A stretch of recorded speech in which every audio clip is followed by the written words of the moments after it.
Welcome to ADV Hub. I'm David. We're here at Overland Expo 2014 and I'm here with Ben.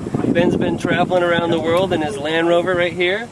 We wanted to learn a little bit more about the adventurer's mentality and then also what he's done with his Rover. So yeah, so what's up? How did it start off? Started off like a long time ago. The whole idea was to drive around the world in 18 months. I've just had my third year on the road, so the whole 18 months kind of went out the window. Yeah. With a vehicle, it's a 300 TDI 110. With a great thing with a Defender, you can drive a standard Defender around the world pretty happily. Right, straight out of the factory. Straight out of the factory and hit the road. I try to keep the Defender as stock as I could, especially underneath. But it's got a ARB bull bar, winch, and a roll cage. Okay. That's the kind of the main real modifications, all through safety. New addition is actually the tent. Used to have a howling moon, but I'm finding being on the road every day is just with a Magdalena up and down super quickly. Oh yeah. And when you're on the road for a long period of time, you just want to take as much of the, not so much stress, but it's like the setup and tear down. Exactly. Yeah. Because when you're up and down every time, and you're crawling around on the top of the car, and you get a big long setup. Yeah. It gets old pretty quickly. For sure. So it's great for a 2-week vacation, but doing it each and every day, it gets old. Yeah, and this thing's pretty cool too because you keep all your sleeping stuff up there and just lower it. That's the great thing about it. As well, if it rains at the night, you have to put it away wet. You pop it up in the middle of the day, have a coffee, and let it dry out. It's good to go. Yeah. It's a 40 seconds up and down, so yeah, it's what it's all about. So, what other interior mods did you do? The interiors for the two front seats are actually Range Rover seats, just to make it a little bit more comfortable. Yeah. All the other seats are taken out. I'm going to bridge it between the back between the two seats. Bridge between the two seats. Yeah. Okay. So it's easier, quicker. Even if you're stuck in traffic or anything like that, you don't have to really get out of the car to actually get the cold water out of there. Yeah. On a hot day. Yeah. But in here it's just a quick box, easy shelf for the stove, and then it's also the gas and the fuel for the stoves. I do carry a 2-burner stove, also carry a jet boil, which is just, it never leaves my side. Wherever I go, if I'm not with a vehicle, the jet boil comes down, it's always with me. Wait for a quick lunch or a quick camper at night. So the fridge is in the middle, there's a bit of storage on the other side.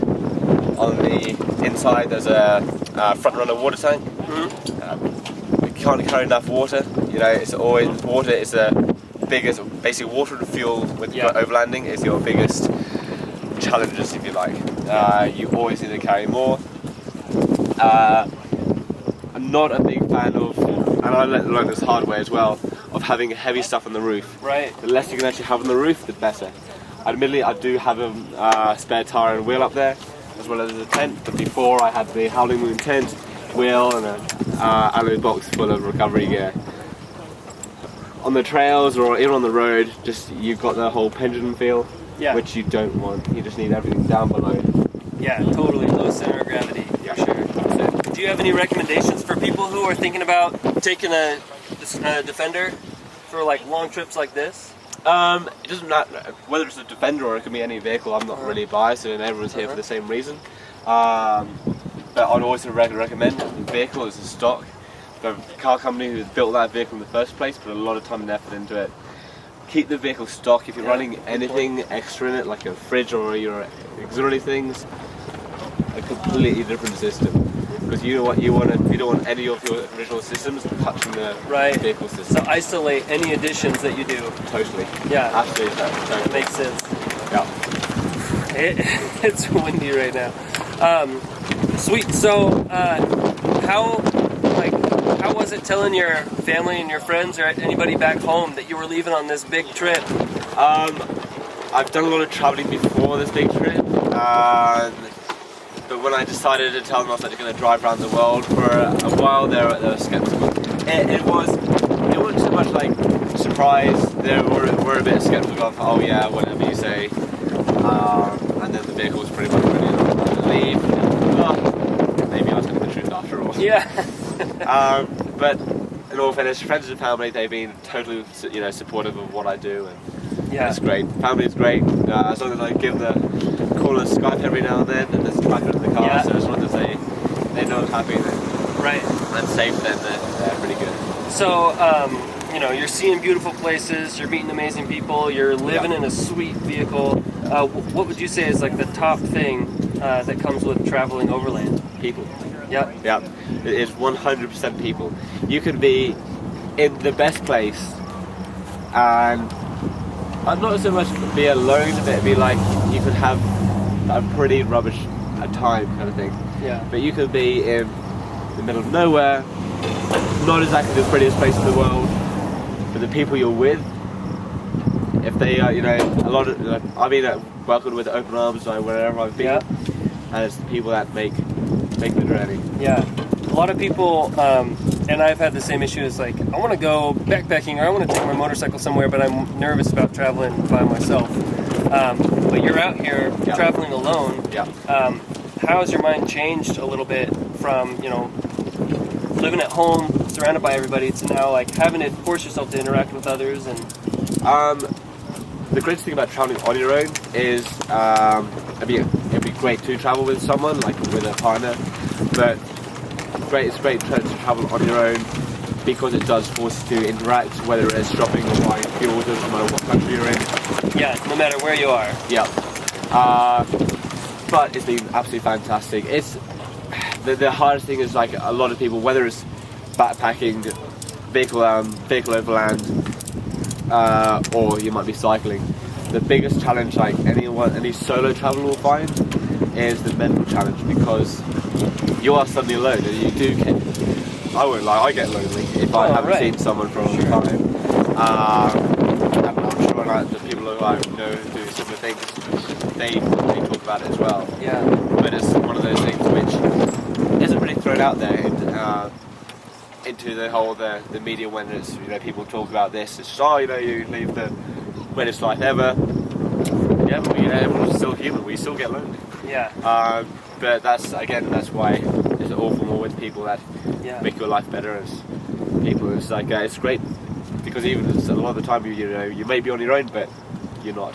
Yeah. And I've heard people say, oh, it takes a certain type of person to travel solo. What do you have to say for that? Honestly, if I can do it, anyone can do it. Yeah. Yeah. Yeah, just get out there and have a little bit of courage. And there's communities all over the world. And being connected online, you can just get out and meet the coolest people. Yeah. But the reason why it has, you know, an 18-month trip is turning into a 3-year trip so far is because I work on the way. Yeah. I mean, it's not that hard to find jobs. Whether it's a job for a week to put a tank of fuel in the car and you know, fill your fridge, you know, with either beer and food, then you're set for another couple of weeks. Yeah. You're good, and find somewhere else. Yeah, that's an adventure, because you can't always save up the money, and that's what we've done with past trips. You save up the money, and then you go out there, and you are so in control of what's going on, and you have that security and that comfort. But it's not so much of an adventure, but more like an itinerary. But what you're doing that's way more of an adventure. You know, you really have to dig in and find work, or people say, hey, do you want to work here because we have common interests? And you're like, sure, I need to get more gas or fix my tent. That's it. I mean, different travel works for different people, so everyone's going to kind of settle into their own kind of niche. I find this way works for me. Yeah. There are people who just want to go hit the road and just go, which is, you know, fine, it suits them. I'm a big fan of staying in places, experiencing places, and getting to know real people. Right. Whether it's having a coffee in a local place or a beer down the pub, you know, we're all the same. You know, it doesn't matter where you are in the world. When the weekend comes, come on, let's face it, we all party. Yeah. So, totally. And it's just, that's it. The world is the same. Everyone goes out to work, you know, to put food on the table, look after their family. I know, doesn't matter where you are in the world, that's the way it happens. Mm-hmm. You know, everyone has a good time on the weekend, everyone goes on vacations. Yeah. You know, so, no, we're not different. Right. So, where can people find you online? You can find it at cornwall2capehorn.com. Cornwall2capehorn.com. That's it. That's awesome. Yeah, Ben, great. Thanks for having you on here and More than welcome. asking all the random questions.